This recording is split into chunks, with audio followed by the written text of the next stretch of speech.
Welcome to MsMojo, and today we're looking at some of history's bravest women who gave up their own lives to save others. Well, I guess everything changes now, doesn't it? Yes. Marielle Franco. Originally a sociologist, Franco would eventually become a city councilor in Rio de Janeiro, representing the Socialism and Liberty Party. She was a strong opponent of police brutality, a feminist, and an active supporter of human rights. Não serei interrompida, não aturo o interrompimento dos vereadores desta casa, não aturarei de cidadão que vem aqui e não sabe ouvir a posição de uma mulher eleita. Franco was a councilor for only 1 year. Then she was tragically assassinated in her car. The culprits were 2 former military policemen who were linked to a vigilante militia. What the local colleagues are saying is that this operation was brought forward by 1 day because there was a rumor that the suspects had received a tip-off and were getting ready to flee.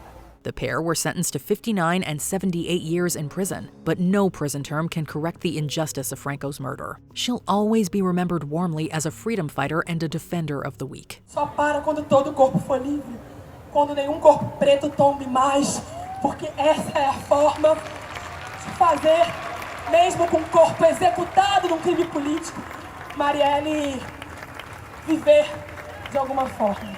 Berta Cáceres. Described as an environmental crusader, Cáceres was a Honduran activist who fought to protect indigenous lands. She protested things like illegal logging and U.S. military bases alongside supporting the rights of the oppressed. Nuestras conciencias serán sacudidas por el hecho de estar solo contemplando la autodestrucción basada en la depredación capitalista, racista y patriarcal. In 2016, armed soldiers broke into her home and killed her in cold blood. 3 of the 8 responsible were trained by Americans, and it turned out that she had been on a hit list for months. I began writing her eulogy several years ago. This is not a woman who was to die of old age. She was absolutely assassinated, and I would like to point out that the single witness to the crime, Gustavo Castro from Chiapas, Mexico, continues to be held by the government. It's unfortunately not an outlier for Honduras, which is the most dangerous country in the world for activists. One of her final battles was against a proposed hydroelectric dam, a fight that claimed too many lives in the name of cheap electricity. When we started the fight for Rio Blanco, I would go into the river and I could feel what the river was telling me. I knew it was going to be difficult, but I also knew we were going to triumph because the river told me so.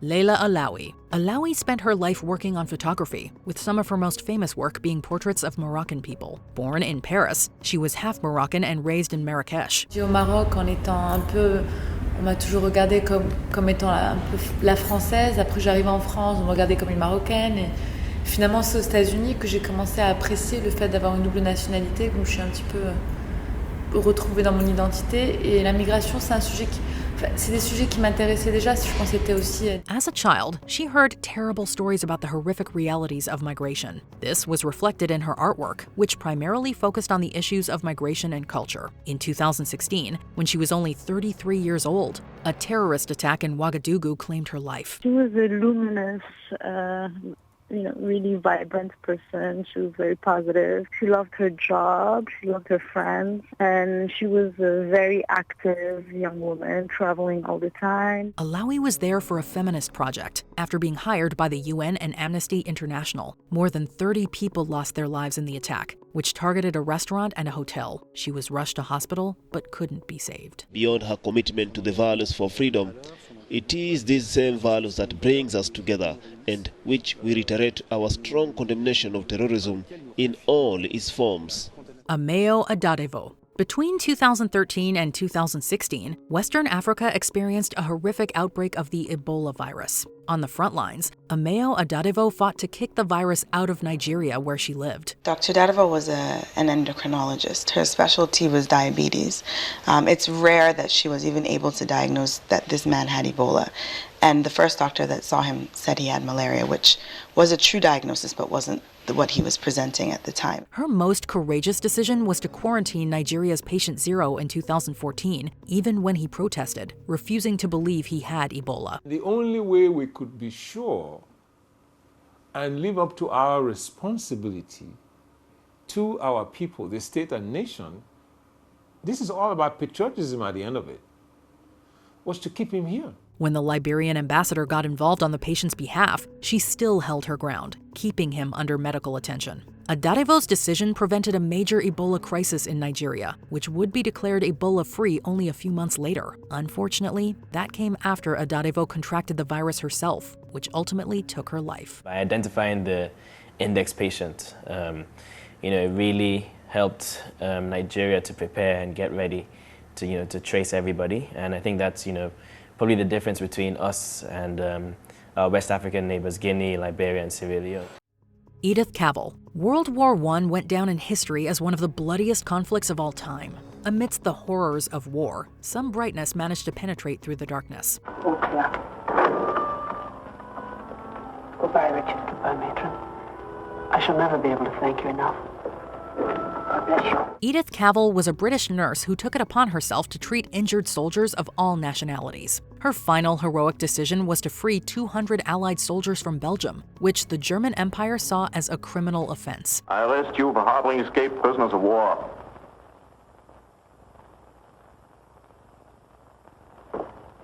Up, girl.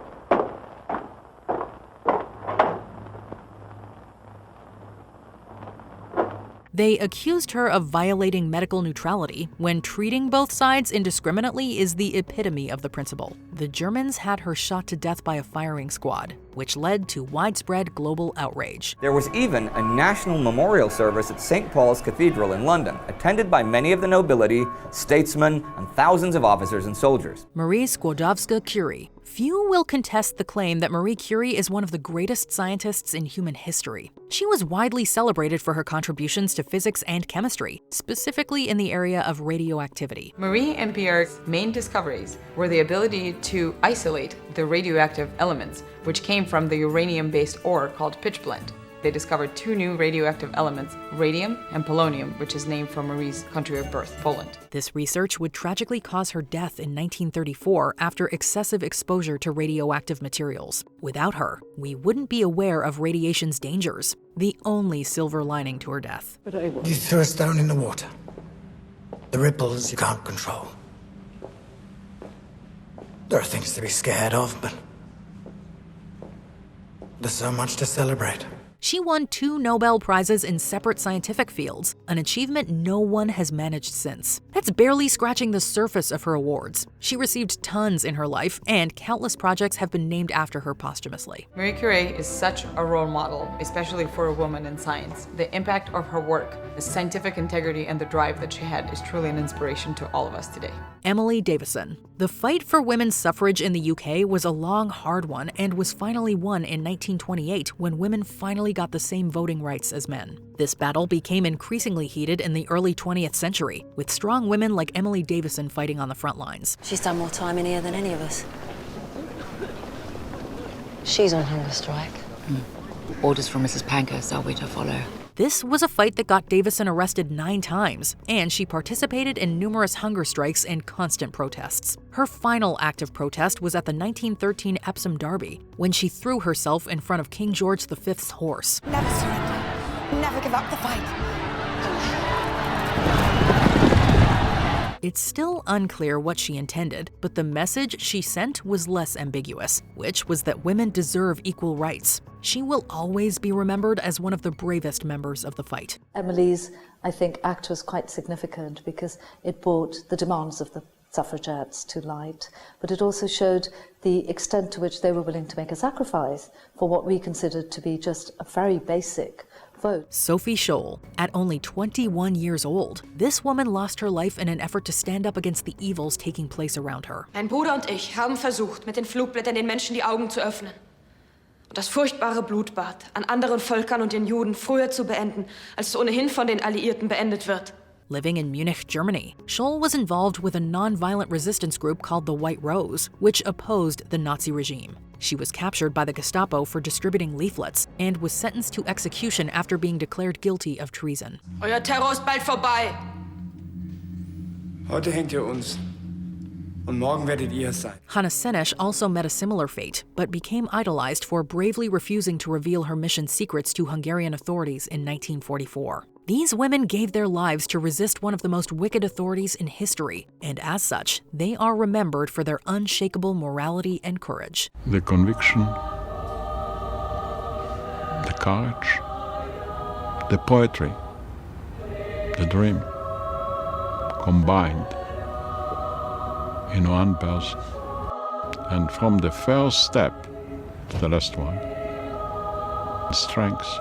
Marsha P. Johnson. How will this affect your job? Hey, darling, I don't have a job. I'm on welfare. I have no intention of getting a job as long as this country discriminates against homosexuals. During Johnson's lifetime, America still abhorrently believed being gay was a mental illness. Johnson became one of the most prominent figures fighting against this belief. She was even present at the 1969 Stonewall Uprising. She was a gay person and a drag queen in an era when both were widely frowned upon. Her mission in life is going about spreading peace and goodwill, giving license to, you don't have to be dressed up in a suit.